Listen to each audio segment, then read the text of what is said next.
बिस्मिल्लाहिर्रहमानिर्रहीम। अस्सलाम वालेकुम। कैसे हैं आप सब? उम्मीद करती हूँ सब खैरियत से होंगे।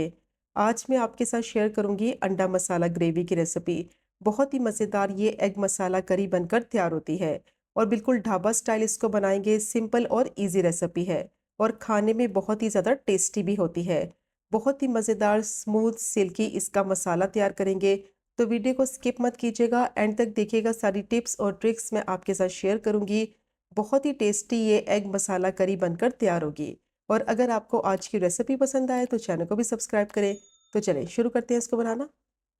6 अंडों को बॉईल कर लिया था और बॉईल करने के बाद नाइफ की मदद से इस तरह से अंडों में कट्स लगा लेंगे। इससे क्या होगा कि अंडों के अंदर तक अच्छी तरह से मसाला एब्जॉर्ब होगा और बहुत ही अच्छा इनमें फ्लेवर भी आएगा। तो मैंने 6 अंडे बॉईल किए हैं। आपकी मर्जी है, अगर आप ज़्यादा बॉयल एग डालना चाहते हैं मसाले में तो फिर अपनी मर्जी से आप इसकी क्वांटिटी कम या ज़्यादा ऐड कर सकते हैं। अब सब अंडों पर इस तरह से मैंने छुरी की मदद से गहरे गहरे कट्स लगा लिए हैं ताकि मसाला अच्छी तरह से अंडों के अंदर तक एब्जॉर्ब हो सके। अब मैंने पैन लिया है, उसमें डालेंगे 1 टीस्पून ऑयल और अच्छी तरह से ऑयल को गर्म करेंगे। अब मीडियम टू लो फ्लेम पे अंडों को फ्राई करेंगे ताकि ऊपर वाली लेयर अच्छी तरह से अंडों की क्रिस्पी हो जाए और इसमें जो स्पाइसेस डालेंगे उनका फ्लेवर अच्छी तरह से अंडों में आ जाए। 1/4 टीस्पून लाल मिर्च पाउडर, 1/4 टीस्पून इसमें नमक ऐड करेंगे और पिंच इसमें हल्दी डालेंगे। अब इन मसालों के साथ अच्छी तरह से अंडों को फ्राई करेंगे 3 से 4 मिनट के लिए मीडियम टू लो फ्लेम पे। अंडों में जो कट्स लगाए हैं ये मसाला अच्छी तरह से अंडों के अंदर तक जाएगा और बहुत ही अच्छा अंडों में फ्लेवर आएगा।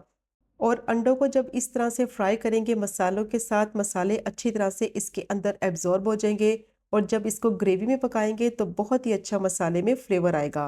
अब अच्छी तरह से अंडों को मैंने फ्राई कर लिया है। ऊपर वाली लेयर थोड़ी सी क्रिस्पी भी हो गई है और थोड़ा सा इनका कलर भी चेंज हो गया है। तो बस अब इनको पैन में से निकाल लेंगे। इनको ज़्यादा फ्राई नहीं करना वरना ऊपर वाली लेयर थोड़ी सी ड्राई हो जाएगी। तो 3 से 4 मिनट के लिए सिर्फ मीडियम टू लो फ्लेम पे इनको फ्राई करेंगे ताकि मसाले जले भी नहीं और अच्छी तरह से मसालों का फ्लेवर अंडों के अंदर तक एब्जॉर्ब हो जाए। अब इनको फ्राई कर लिया है, इनको निकाल लेंगे और साइड पे रखेंगे। अब मैंने पैन लिया है, उसमें डालेंगे 1/3 कप ऑयल और साथ ही इसमें ऐड करेंगे कुछ साबुत गरम मसाले, 4 हरी इलायची, 3 लौंग, 1 तेजपात, 2 छोटे टुकड़े दालचीनी के और 10 से 12 साबुत काली मिर्च ली है। अब इनको क्रैकल हो जाने तक फ्राई करेंगे कि अच्छी सी गरम मसालों में से खुशबू आने लगे। और साथ ही इसमें ऐड कर देंगे प्याज का पेस्ट। एक बड़े साइज की प्याज ली थी, उसमें मैंने 3 से 4 टेबलस्पून पानी डालकर उसको ब्लेंड करके उसका पेस्ट बना लिया था। और अगर आप छोटे साइज की प्याज इस्तेमाल करें तो फिर आप 2 प्याज का पेस्ट बना लें। अब अच्छी तरह से इसको मिक्स करेंगे और मिक्स करने के बाद साथ ही इसमें ऐड कर देंगे 1 टेबलस्पून लहसुन अदरक का पेस्ट और दोनों को अच्छी तरह से फ्राई करेंगे कि इनका कच्चापन ख़त्म हो जाए और जो प्याज का पानी है वो भी अच्छी तरह से खुश्क हो जाए, प्याज का थोड़ा सा कलर भी चेंज हो जाए। अच्छी तरह से इसको भूनेंगे ताकि इसमें से स्मेल ना आए और इसका कच्चापन ख़त्म हो जाए और ऑयल इसका कम्प्लीटली सेपरेट नज़र आने लगे। तो 4 से 5 मिनट के लिए अच्छी तरह से मैंने इसको भून लिया है। पानी प्याज का खुश्क हो गया है। अच्छी तरह से इसको भूनेंगे ताकि इसमें से स्मेल ना आए और इसका कच्चापन ख़त्म हो जाए। अब इसमें डालेंगे टोमेटो प्यूरी। 3 मीडियम साइज़ के टमाटर लिए थे, ब्लेंड करके उनकी प्यूरी बना ली थी। और अब इसको अच्छी तरह से मिक्स करेंगे। मिक्स करने के बाद फ्लेम को मीडियम टू लो करेंगे और साथ ही इसमें ऐड करेंगे कुछ मसाले। 1 टीस्पून लाल मिर्च पाउडर डालेंगे या जितना स्पाइसी आपको पसंद है अपने हिसाब से भी ऐड कर सकते हैं। 1 टीस्पून धनिया पाउडर, 1/4 टीस्पून हल्दी डालेंगे और 1 टीस्पून इसमें नमक डालेंगे या फिर नमक की क्वांटिटी आप अपने हिसाब से ऐड करें। अब अच्छी तरह से इसको मिक्स करेंगे और टमाटरों को इतना पकाएंगे कि टमाटर का जो पानी है वो खुश्क हो जाए, ऑयल इसका सेपरेट हो जाए और टमाटरों का कच्चापन ख़त्म हो जाए। जितनी अच्छी तरह से मसाले को भूनेंगे उतना ही इसमें टेस्ट और फ्लेवर आएगा और बहुत ही मज़ेदार स्मूथ सिल्की इसका मसाला बनकर तैयार होगा।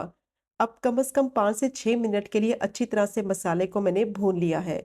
ऑयल इसका अलग नज़र आने लगा है, टमाटर का पानी खुश्क हो गया है। मसालों को अच्छी तरह से भूनेंगे ताकि उनका कच्चापन ख़त्म हो जाए। बहुत ही टेस्टी इसका मसाला बनकर रेडी हो गया है।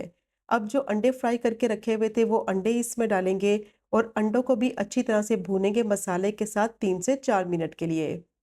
अब अंडों को मसाले के साथ अच्छी तरह से भून लिया है, ऑयल इसका सेपरेट हो गया है और बहुत ही अच्छी मसाले की खुशबू आ रही है। और अब इसमें डालेंगे 1/3 कप पानी ताकि मसाले की परफेक्ट कंसिस्टेंसी रेडी हो जाए। ज़्यादा पानी का इस्तेमाल नहीं करेंगे, सिर्फ 1/3 कप पानी डालेंगे। एग मसाला करी बना रहे हैं तो पानी का इस्तेमाल इसमें ज़्यादा नहीं करेंगे। सिर्फ इतना पानी डालेंगे कि परफेक्ट मसाले की कंसिस्टेंसी रेडी हो जाए और पानी डालकर इसको कवर कर देंगे सिर्फ 5 मिनट के लिए, ताकि 5 मिनट इसको दम पर रखेंगे। ऑयल इसका सेपरेट नज़र आने लगेगा और परफेक्ट मसाला इसका बनकर तैयार हो जाएगा। तो 5 मिनट के बाद इसको चेक कर लेते हैं, मसाला इसका रेडी हो गया है। परफेक्ट मसाले की कंसिस्टेंसी रेडी हो गई है और अब इसमें डालेंगे 1/4 टीस्पून गरम मसाला पाउडर, 2 हरी मिर्चें ऐड करेंगे या फिर आप अपने टेस्ट के हिसाब से डालें। बारीक कटा हुआ हरा धनिया डालेंगे और अब इसको अच्छी तरह से मिक्स करते हुए सिर्फ 1 से 2 मिनट के लिए पकाएंगे ताकि तीनों चीज़ों का फ्लेवर मसाले में आ जाए। बहुत ही बेहतरीन, मज़ेदार, खुशबूदार एग मसाला ग्रेवी रेडी हो गई है। झटपट से ये अंडा मसाला ग्रेवी बनकर तैयार हो जाती है और बहुत ही ज़्यादा टेस्टी भी बनती है। तो ये चेक करें आप इसकी फाइनल लुक। कितनी बेहतरीन ये एग मसाला करी बनकर तैयार हुई है, खुशबूदार और जायके में बहुत ही लाजवाब। और इसकी ग्रेवी की कंसिस्टेंसी आप चेक करें कितनी परफेक्ट बनी है। तो जो टिप्स मैंने आपके साथ शेयर की हैं उनको आपने ज़रूर फॉलो करना है। अच्छी तरह से इसकी भुनाई करनी है ताकि ग्रेवी में बहुत ही अच्छा फ्लेवर आए और बहुत ही बेहतरीन स्मूथ सिल्की इसका मसाला बने। तो ज़रूर ट्राई कीजिएगा ये मज़ेदार सी रेसिपी को, जो कि बनाने में बहुत ही आसान, खाने में उतनी ही लाजवाब। और अगर आपको आज की वीडियो पसंद आए तो चैनल को सब्सक्राइब करें, वीडियो को लाइक करें और शेयर करें। इंशाल्लाह मिलेंगे अगले कुकिंग ब्लॉग में फिर एक नई रेसिपी के साथ। तब तक मुझे अपनी ख़ास दुआ में याद रखें। अल्लाह हाफ़िज़।